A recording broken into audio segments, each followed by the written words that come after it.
সঙ্গে হোসাইন হুজুরের কিসের লড়াই, এটা জানানো দরকার। কেন সমাজে কিছু অপদার্থ বলে যে দুই শাহজাদার গদির লড়াই ছিল, নাউজুবিল্লাহ বলেন। আরে হোসাইনের সামনে এজিদের হাইসিয়াত কি? হোসাইনের থুতুর মূল্য আছে, এজিদের জিন্দেগির মূল্য নাই। বলুন সুবহানাল্লাহ।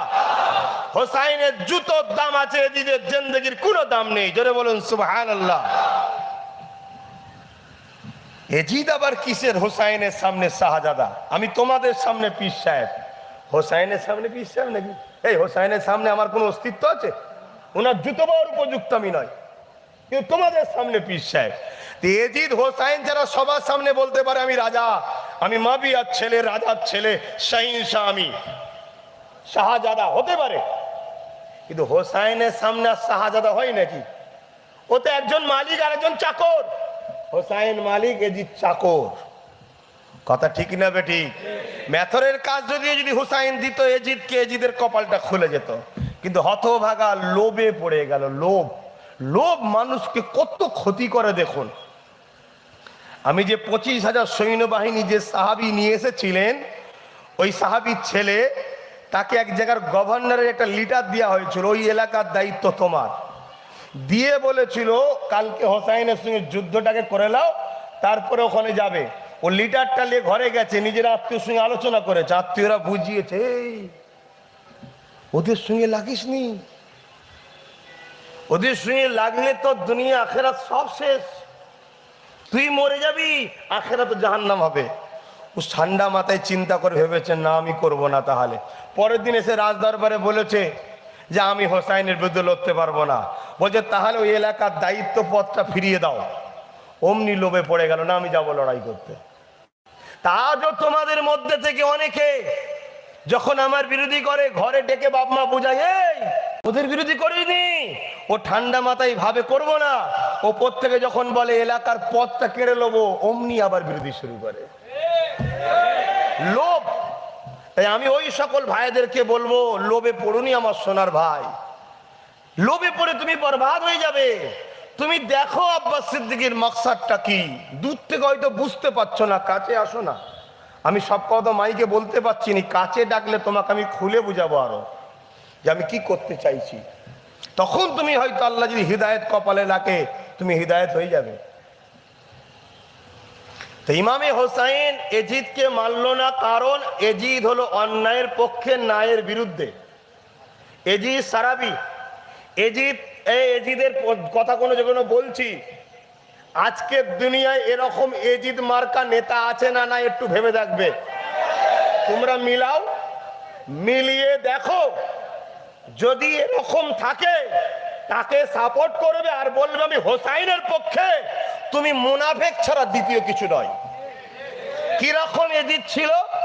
এজিদ ছিল প্রজাদের উপরে জুলুম করত। আজকে যদি কোনো নেতা লিডার প্রজাদের উপর জুলুম করে, সে আজকের এজিদ। কথা শুনছেন না শোনেন?